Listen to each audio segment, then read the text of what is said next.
Eleito em 2011 como uma das 7 maravilhas gastronômicas de Portugal, o pastel de Belém é uma das mais populares especialidades da doçaria portuguesa. Venha ver comigo.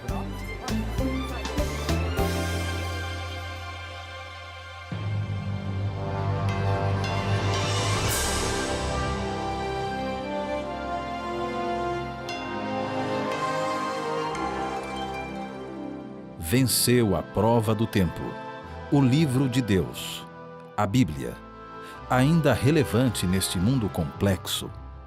Está escrito Canadá, partilhando mensagens de esperança ao redor do mundo.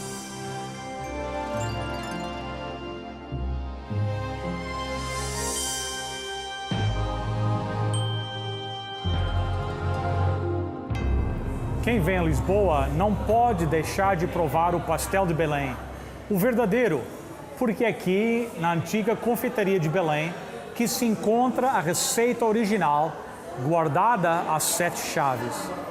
Comigo hoje o Sr. Miguel, que faz parte da gerência aqui da loja. Sr. Miguel, bem-vindo. Obrigado, bem-vindo também. Então, esta receita desses pastéis é original. Há quantos anos é que existe aqui a pastelaria? Os pastéis de Belém estão aqui neste espaço desde sempre, desde a sua fundação em 1837. Portanto, fazemos este ano 175 anos que estamos aqui na antiga confeitaria de Belém. E a receita não mudou esses 175 anos? Não, a receita mantém-se original. Esse tem sido um dos princípios básicos para o sucesso desta casa, que é manter a receita original e manter os processos de fabrico também o mais artesanais possíveis. Os pastéis continuam a ser fabricados à mão, um por um, e esse é um processo que nós nunca vamos querer abandonar. Impressionante. O movimento aqui é impressionante. O pessoal me disse que agora está meio devagar, né? Mas quantos pastéis vocês sabem que vendem por dia aqui? Sim, nós vendemos uma média de 20 mil pastéis por dia. Naturalmente, há alturas do ano em que há menos movimento, como agora, por exemplo. A média anual anda nos 20 mil, se bem que há dias em que conseguimos chegar aos 40, quase 50 mil num dia, mais na altura do verão ou quando são feriados importantes aqui na zona de Belém. Bem, muito obrigado pela sua participação aqui conosco. Bem, mais que eu tento explicar o sabor e a textura e a consistência desse doce, não há palavras para descrever. Se você quiser realmente entender o pastel de Belém, você precisa fazer o seguinte: experimentá-lo. Da mesma maneira, não há palavras suficientes para expressar a alegria e a paz em ter Jesus na minha vida. É algo que não pode ser explicado, mas pode ser experimentado. Eu o convido hoje a experimentar a Jesus. Ele é a realização de tudo que você sempre sonhou. Jesus é o Messias. Em continuação ao nosso último programa, vamos voltar às profecias do Antigo Testamento para vermos as evidências de que Jesus é o prometido de Deus. O homem em que nós temos que colocar a nossa esperança. O homem em que você tem que depositar a sua fé. Os profetas disseram, ele é nascido em Belém, de uma virgem. Existe algo estranho a respeito do seu nascimento. Ele é um judeu da tribo de Judá. Ele tem que ser um homem que, quando acusado e enfrentado, ele não se defende. Ele morre com os ímpios, mas é tratado como um homem rico por homens ricos. Se ele não preencher todos esses detalhes, se ele não cumprir todos esses detalhes, ele não é o Messias. Então não é digno da nossa esperança, da nossa fé. Mas existe mais detalhes ainda. Vocês estão comigo ainda? Ou estão com muita fome? Zacarias 11. Começando no verso 12. Eu lhes disse, se vos parece bem, dá-me o meu salário, e se não, deixa-o. Pesaram, pois, por meu salário, 30 moedas de prata. Então o Senhor me disse, arroja isso ao oleiro, esse magnífico preço em que fui avaliado por eles. Leem comigo, tomei as 30 moedas de prata e as arrojei ao oleiro na casa do Senhor. Todos devem saber que Jesus foi traído por Judas por quantas moedas de prata? 30. Não 29, não 31, 30. Tinha que ser 30 moedas de prata. Se o Messias fosse traído por 29 moedas de prata, ou 31 moedas de prata, ele não seria o Messias.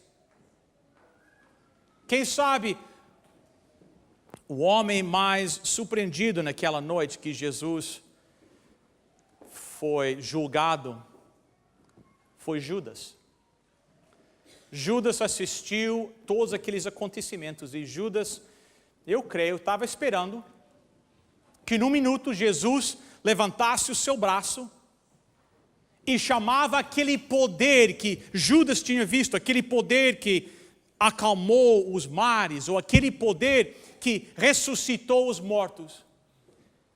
E Judas esperava que Jesus ia exercer esse poder e colocar todos os seus inimigos no chão.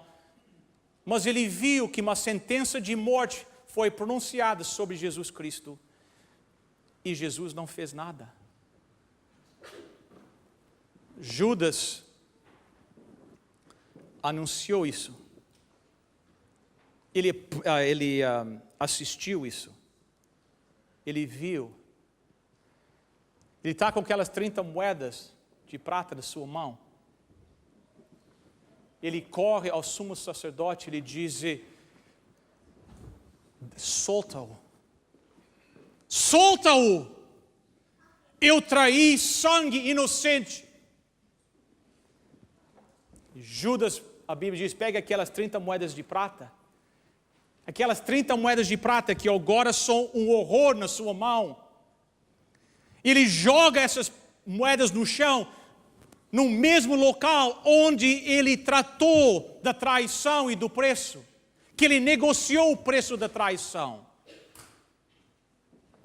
O relato bíblico diz que ele saiu daquele local e encontrou uma árvore e lá ele se enforcou. E aquelas moedas agora estão lá na casa de Deus no chão. O que fazer com essas moedas? Um dos sacerdotes diz: vamos colocar as moedas de novo na caixa do tesouro. E o sacerdote diz: não toques nesse dinheiro. Isso é o dinheiro da traição.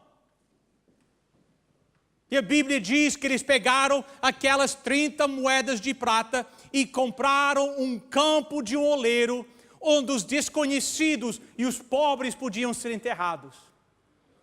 Exatamente do jeito que a Bíblia disse.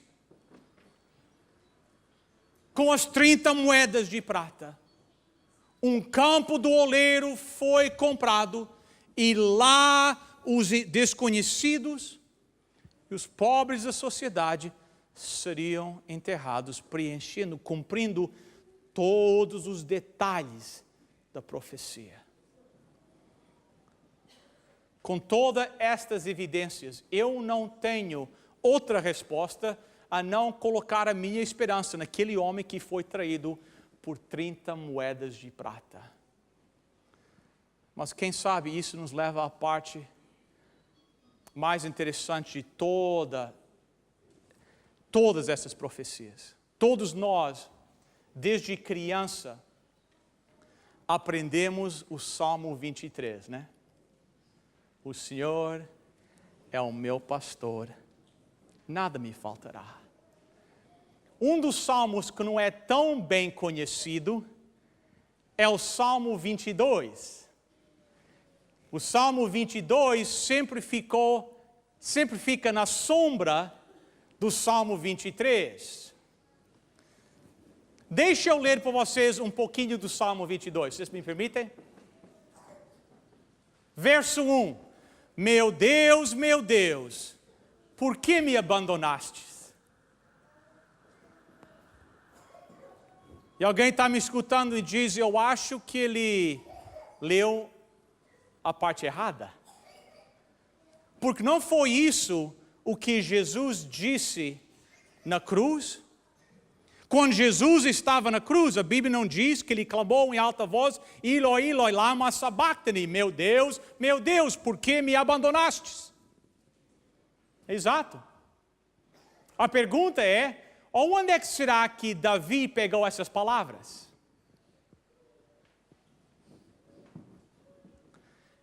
Eu acredito que essa aqui é uma profecia. Eu acredito, de todo o meu coração, que Davi foi levado em visão profética e Davi se colocou aos pés da cruz de Cristo em visão profética.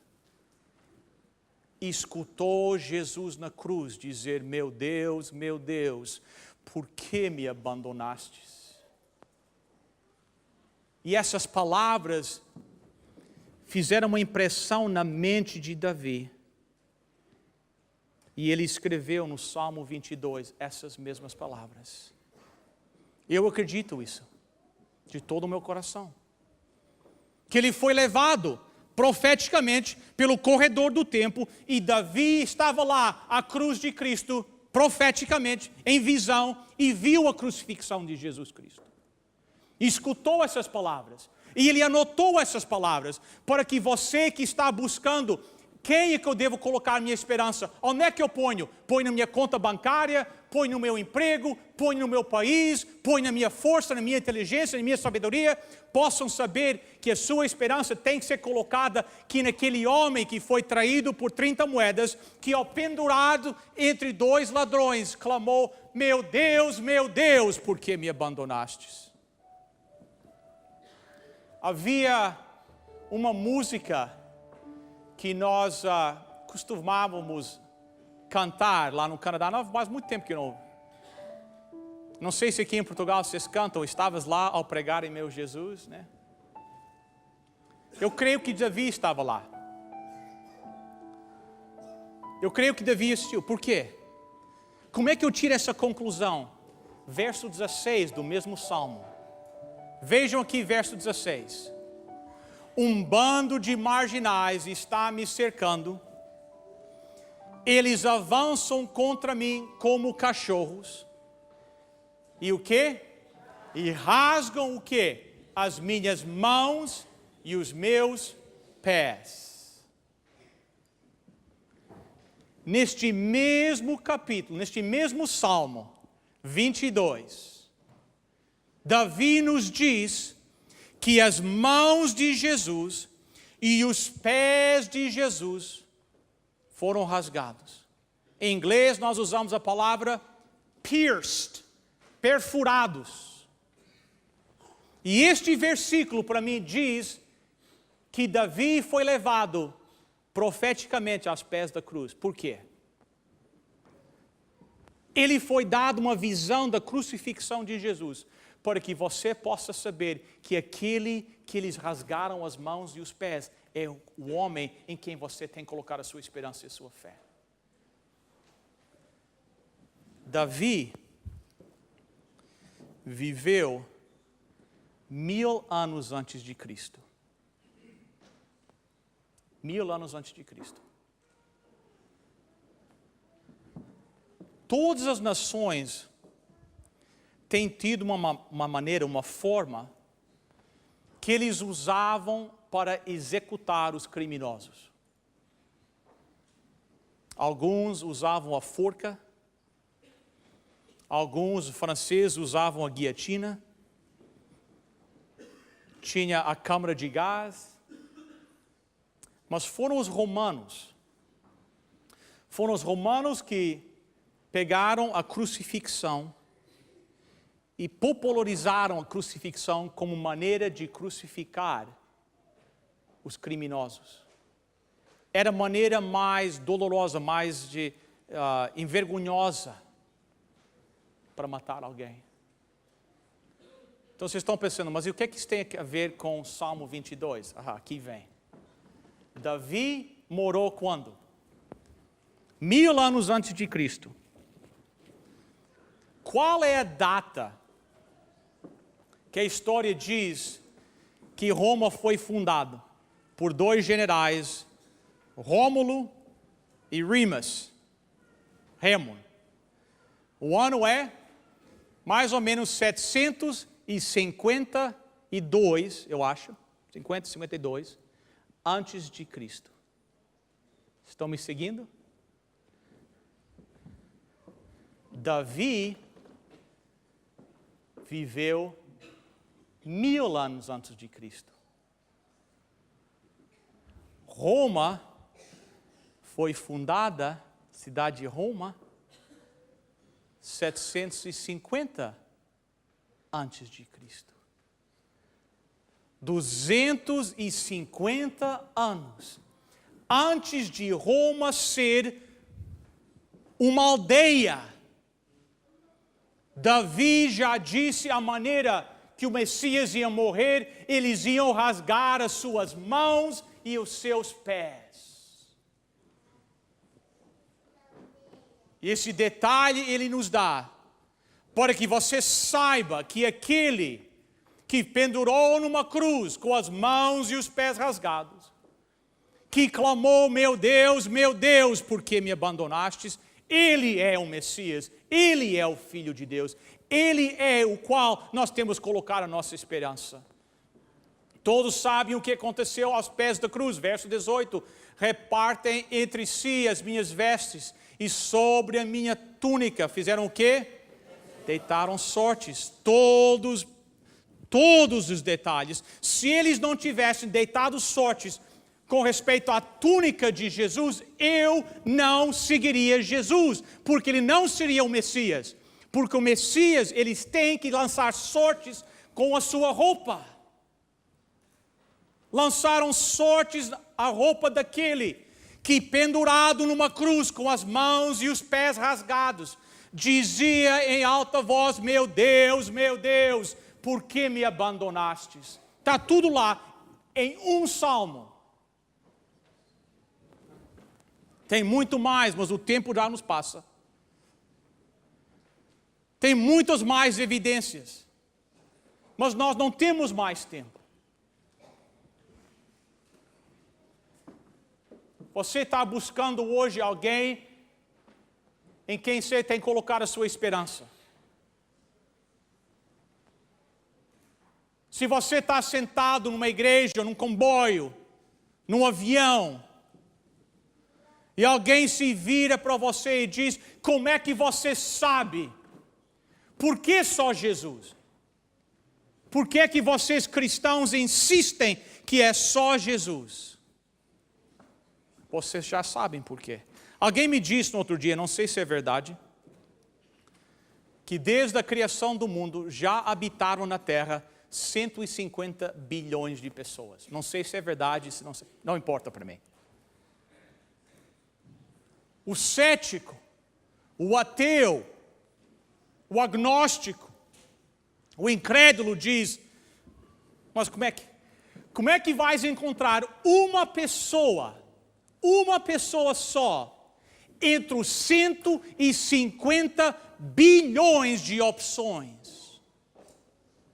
Então imagine que eu tivesse um computador aqui, um computador grande, e dentro desse computador tivesse 150 bilhões de opções. E eu fizesse uma busca entre essas 150 bilhões de opções. E eu colocasse lá os parâmetros da busca e dissesse, estou procurando um homem que nasceu em Belém, judeu da tribo de Judá. Algo estranho a respeito do seu nascimento. Ele morre com ímpios, mas é tratado como um rico. Ele é traído por 30 moedas de prata. Ele tem as suas mãos e pés rasgadas. Ele clama, meu Deus, por que me abandonastes? eles deitam sortes com respeito à sua roupa. E eu dissesse a esse computador, busca agora nessas 150 bilhões de opções. Uma pessoa que preenche, que cumpre todos esses parâmetros. E apenas um nome vai aparecer. Apenas uma pessoa vai aparecer. Jesus de Nazaré, o carpinteiro. Ele é o Messias. Coloque 200 bilhões de opções, nada muda. Se quiser, coloque 1 bilhão de bilhões de opções, nada muda. Existe apenas um. Jesus Cristo, o carpinteiro de Nazaré. É nele que você tem que colocar a sua fé. É nele que você pode encontrar esperança. Nem um profeta anunciou a chegada de Confúcio. Nenhum profeta anunciou a chegada de Buda. Maomé está morto. E você pode visitar os seus restos mortais lá em Meca. Deixa eu fazer uma pergunta para vocês nesta manhã. Se Maomé não conseguiu resolver o problema da morte para si mesmo, como é que ele vai resolver para você e para mim? Existe apenas um túmulo que está vazio hoje. É o túmulo daquele pobre pregador, aquele carpinteiro de Nazaré, Jesus Cristo, o Messias, o Rei dos Reis, o Senhor dos Senhores.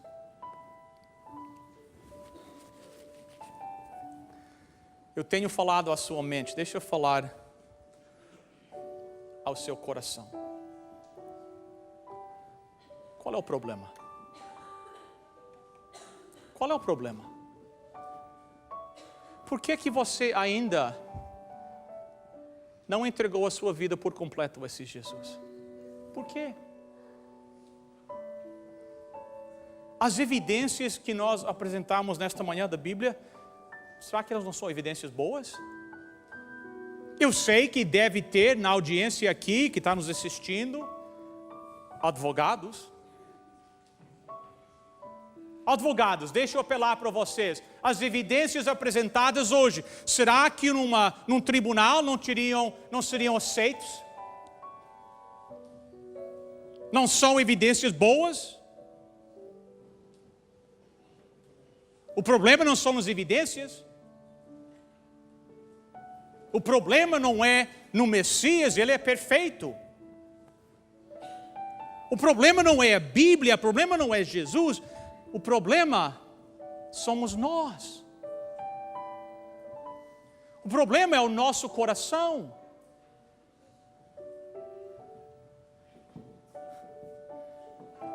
Nós temos dificuldade em seguir alguém que diz, pega a tua cruz e carrega. E segue-me. Nós temos dificuldade em colocar os nossos propósitos, os nossos sonhos, as nossas vontades em segundo lugar e colocar Ele em primeiro lugar. Essa é a dificuldade. A dificuldade é que nós amamos o pecado demais. E nós achamos que nós podemos viver a vida com os pés em dois campos. Um pé no mundo do pecado e um pé no mundo de Jesus. E ele disse, ou aqui ou lá. Você tem que escolher. E como ministro do Evangelho, eu não ia cumprir a minha missão e o meu chamado, se eu, nesta manhã, antes de terminar, não desse a oportunidade a alguém dizer publicamente, eu quero esse Jesus para mim. Este foi mais um programa da série Contagem Decrescente para a Vida. Uma série gravada em Lisboa e em vários sítios de Portugal. Gostaria de mais uma vez lembrar do nosso website, estaescrito.ca. Lá você pode assistir os nossos programas, fazer um pedido de oração e até mesmo fazer a sua doação para o nosso ministério. Bem, pela graça de Deus, eu espero encontrá-lo no próximo programa. Daqui de Belém é tudo para hoje. Mas lembre-se, está escrito: nem só de pão viverá o homem, mas de toda a palavra que procede da boca de Deus.